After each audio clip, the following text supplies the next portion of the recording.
Halo, apa kabar Anda semua? Kembali berjumpa dengan saya Hersbuna Arif dan Bung Rocky Gerung dari Rocky Gerung Official Forum News Network. Hari ini kita memasuki hari ke-5 ya untuk PPKM dan hampir dipastikan bahwa sampai beberapa pekan ke depan ini angka COVID akan terus naik ini seiring dengan digalakkannya PCR atau tes swab PCR. Jadi bukan karena realitas angkanya menunjuk, angkanya sebenarnya realnya memang udah tinggi ya Bung Rocky, tapi dengan kan nggak ketahuan, tapi dengan aktifnya PCR-nya akhirnya ketahuan bahwa jumlahnya sebenarnya banyak gitu ya. Ya, ini hari kelima dan sepertinya kita udah 5 hari ada di India nih. Karena situasinya seperti itu tuh. Dan tidak terlihat bahwa ada semacam keutuhan di dalam rejim, keutuhan di dalam pemerintah dalam menangani soal ini. Yang didengar publik hanya ucapan kalimat terus-menerus dari Pak Luhut Binsar Panjaitan. Memang beliau yang berkepentingan dengan penugasan presiden. Tetapi kan kita tahu pola komunikasi Pak Luhut itu, yaitu menantang, yaitu kalimat-kalimat yang mengancam itu. Memang itu pola dia yang mungkin itu bawaan aja, nggak ada soal. Saya juga nggak ada soal. Tapi bagi publik, kalau nggak ada semacam rasa batin yang disambungkan oleh istana ke masyarakat, maka masyarakat akan terus menganggap pemerintah memang tidak bekerja tuh. Dan ini yang terjadi. Bahkan pers sudah minta supaya lempar handuk, naikin bendera putih segala macam, minta bantuan pada dunia internasional. Ini menunjukkan bahwa kepercayaan rakyat itu betul-betul merosot. Nah, di dalam keadaan pandemi, begitu kepercayaan merosot, maka berantakan seluruh sistem yang sedang dibangun. Kira-kira itu headline hari ini. Ya, ya. Jadi kalau Pak Luhut itu istilahnya orang Betawi udah bawaan orok gitu ya. sulit berubah. Tapi dalam bawaan orok. Ya. Gimana Betawi bilang? Ya. Nah, tapi kan dalam situasi seperti ini kita selalu mengingatkan bahwa komunikasi politik itu, komunikasi publik itu jauh lebih penting dalam situasi, bukan jauh lebih penting, sangat penting karena kalau pendekatannya semacam itu seolah-olah ini kan lagi-lagi kata kamu dan saya kan gitu. Jadi tidak ada solidaritas di antara kita. Ini kan berbahaya sebenarnya. Ya itu yang tidak hadir dan tadi juga pers memberitakan Pak Luhut seolah-olah membentak lagi mereka yang menganggap bahwa TKA itu harusnya dilarang. Dan benar bagi publik bukan soal TKA-nya, tetapi konsistensinya tuh mau lockdown tapi ada yang masuk ke Indonesia tuh. Lebih dari itu orang menganggap kok TKA Cina. Nah Pak Luhut juga reaktif kan, ya TKA Cina itu udah di PCR ya mau PCR 300 kali pun, tetapi istilah TKA Cina itu bukan dalam sekedar pengertian pandemi, tapi itu tentang ketidakadilan. Kan saya bayangkan misalnya TKA Cina masuk ke Indonesia, oke, lewati prosedur standar aman COVID. Lalu bekerja di Morowali itu. Jadi dia bekerja dan dapat gaji itu. Kenapa? Karena menurut pemerintah ini adalah proyek esensial, yaitu tambang nikel. Oke, bagi publik yang esensial itu adalah kerjanya. Kenapa TKA dapat kerjaan, sementara publik dikunci di rumah nggak boleh kerja? Saya bayangkan misalnya tukang jual kopi sepedaan di Monas, dia nggak bisa lagi dapat kerjaan karena dikendalikan. Lalu orang bertanya, itu esensial apa enggak? Menurut pemerintah tidak esensial jual kopi. Tetapi bagi si penjual kopi itu esensial karena itu pendapatan harian dia. Jadi merumuskan yang esensial pun nggak bisa pemerintah. Sangat esensial tukang kopi karena dia tergantung pada sepedanya dan jualan sasetan kopi itu. Setiap hari dia mesti cari uang itu. Dan itu adalah ekonomi esensial bagi si, bahkan subsisten bagi si penjual kopi. Nah mestinya penjual kopi ini dibayar oleh pemerintah itu supaya dia tidak iri pada TKA Cina tuh. Jadi keirian itu yang nggak dimaknai oleh pemerintah. Sekedar prosedur kan udah prosedur PCR. Dan nanti juga orang-orang dari Lenteng Agung bilang kita juga udah PCR, kenapa nggak boleh masuk Jakarta tuh? Jadi soal-soal semacam itu sebenarnya nggak bisa dipahami. Jadi betul tadi Harus ini komunikasinya nggak ada, nggak mampu menyambungkan akal pikiran rakyat dengan kebijakan pemerintah yang gagal terus-menerus, kan itu intinya. Nah, dengan karena komunikasi pemerintah yang buruk dan kemudian pendekatan kekuasaan gitu, kira-kira kalau gue yang berkuasa lu mau apa kan gitu, gue pasang aja panser gitu. Sebenarnya kan sejak awal bukan kita menentang pembatasan PPKM daruratnya ya, tetapi bahwa tanggung jawab negara terhadap warga negaranya ketika kamu melakukan lockdown. Nah ini kan lagi-lagi karena pemerintah tidak mau menggunakan lockdown, karena kalau lockdown ada konsekuensi. Banyak kalau ada sebut pelit gitu. Ini kan itu yang jadi persoalan gitu. Dan saya tidak membayangkan kalau lockdown ala pemerintah ini harus berlanjut, karena ternyata belum tentu angkanya menurun. Ini kan ada skenario kemungkinan tidak hanya 2 pekan, Bung Rocky, bisa diperpanjang lagi, dan kemudian pemerintah tetap bersikeras seperti sekarang, tidak memberikan bantuan, tidak menjalankan kewajibannya sesuai dengan undang-undang. Ini kan jadi semakin berat situasinya. Betul, bekerja itu adalah hak warga negara. Dia boleh dibatalkan, boleh, asal diganti uangnya. Kan itu hal sederhana di dalam kebijakan publik. Tapi selalu ada pertimbangan, nanti uangnya buat persiapan ibu kota baru nggak cukup. Jadi pemerintah selalu berhitung ekonomis terhadap hal yang sebetulnya higienis gitu. Nah ini prinsip yang kacaunya di situ tuh. Sorry. Lalu kita lihat lagi bahwa daya dukung rejim dari dalam sendiri udah retak sebetulnya kan. Dan semua orang, mungkin separuh dari menteri menganggap ya udahlah mending diam deh. Nunggu momentum untuk nyari-nyari alasan mundur dari kabinet. Nunggu momentum supaya penguatan politik oposisi berlangsung. Jadi diam-diam sebetulnya dari dalam kekuasaan mulai mensponsori perubahan politik. Kan itu yang kita tahu kan. Jadi kalau istana bilang kita harus siapkan skenario yang paling buruk nanti. Ya, skenario yang paling buruk itu adalah jalan keluar yang paling baik. Apa? Ya ganti presiden kan. Kan itu pikiran publik begitu. Karena dianggap pandemi ini, apalagi PPKM selama 5 hari ini adalah ujian terhadap leadership. Dan nggak ada leadershipnya. Presiden bahkan wajahnya itu nggak memperlihatkan kedaruratan. Nah, seolah-olah bagian-bagian ini yang saya anggap kabinet memang udah berantakan. Jadi ya kita tunggu aja betul-betul dia hancur kabinet itu, berhenti. Kita tidak mengharapkan kehancuran itu membawa keburukan, justru kehancuran itu membawa perbaikan. Karena untuk baik itu memang mesti hancur dulu kan. Ilmu sejarah bilang gitu. Ya. Oke. Nah, saya kira mungkin kita perlu menunjukkan salah satu buktinya bahwa kebijakan itu tidak terkoneksi lah gitu menyebutnya dengan yang lain. Salah satu contohnya misalnya kemarin beberapa hari yang lalu kan ribut tuh juru bicara presiden di tengah situasi begini, dia bikin webinar dengan 2 kampus dari UNER dan Unhas, itu bicara soal ibu kota baru. Nah, setelah diserang oleh netizen, kemudian tiba-tiba topiknya diubah, tapi narasumbernya juga tetap sama. Kan ini menunjukkan betapa dia hidup di dalam dunianya sendiri gitu. Dia tidak melihat pada saat ini pemerintah sedang melakukan PPKM darurat. Dia mengajak kita mimpi ibu kota baru. Itu namanya pengalihan isu dengan cara dungu kan. Mana ada orang peduli dengan ibu kota baru, ibu kota lama aja berantakan itu, yang seharusnya tanggung jawab pemerintah pusat. Anies sudah bilang, kasih saya ke otonomi, saya atur Jakarta. Sekarang orang bully Anies, ya, Anies gak berhasil. Bukan, pemerintah pusat menghalangi Anies untuk berhasil. Itu kan intinya. Jadi dia dihalangi untuk berhasil, kan aneh. Karena persaingan politik, seseorang yang punya kapasitas dihalangi untuk menghidupkan ekonomi dan memelihara kesehatan. Nah ini petugas-petugas istana ini, juru bicara atau para menteri, juga nggak mampu sebetulnya untuk membaca itu, tuh. Karena itu dia mau alihkan problem dengan ya kita ngomongin ibu ini orang ini terlalu dungu untuk jadi manusia, tuh. Karena nggak mampu untuk lihat intinya. Oke, Bung Rocky, dari yang kita ceritakan tadi, fakta-fakta itu kemudian kita melihat satu fenomena yang saya kira perlu serius diperhatikan, yakni bahwa ada semacam keberanian tidak hanya dari kalangan media seperti Anda sebut tadi, yang misalnya Tempo meminta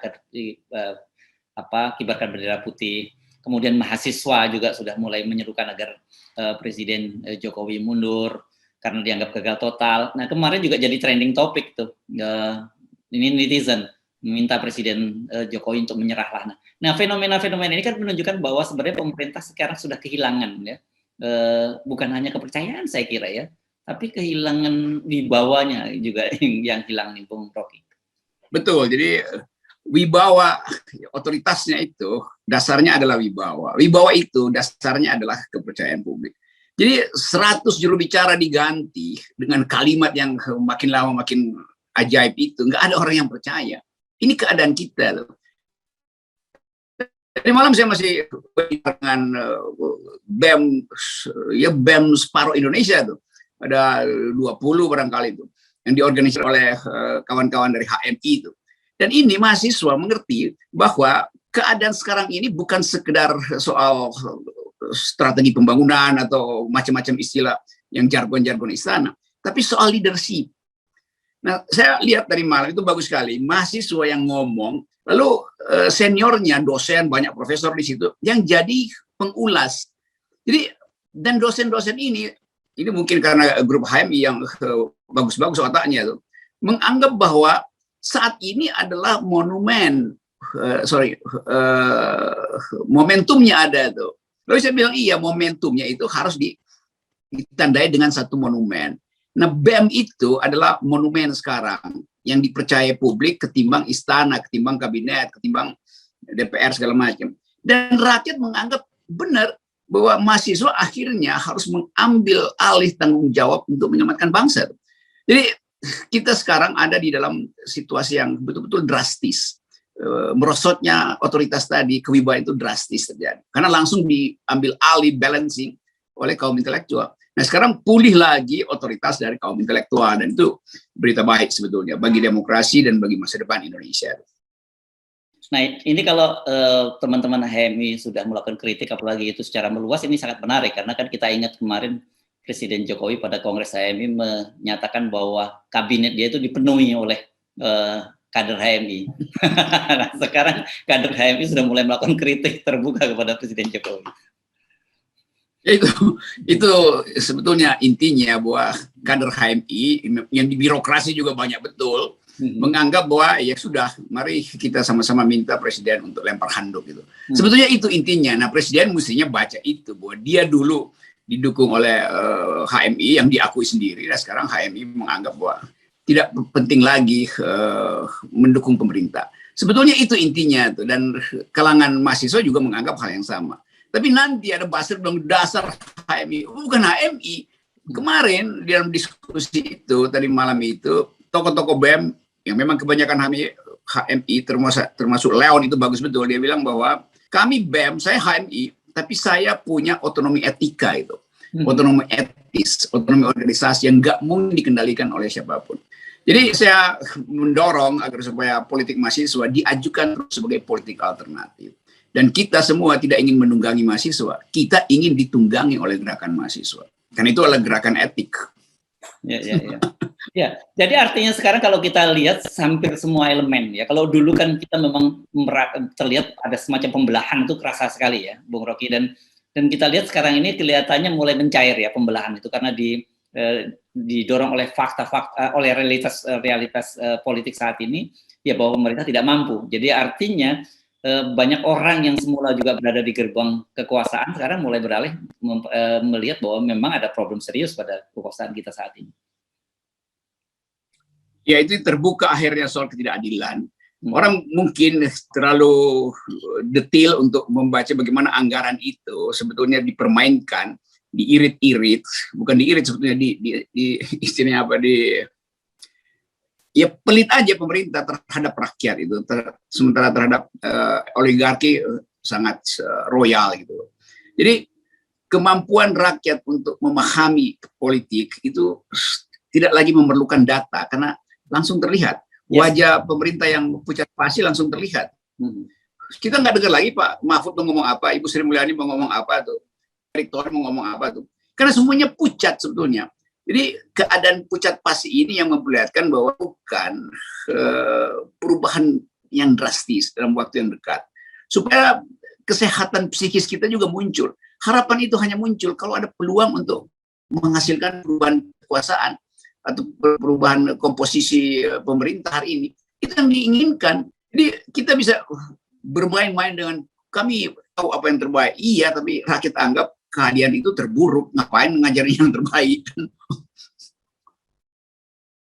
Ini penting kita untuk mengingatkan pemerintah gitu ya, bahwa ini loh sekarang masyarakat itu langsung melihat realitasnya, ketidakmampuan pemerintah. Makanya kemudian banyak seruan agar presiden menyerah itu.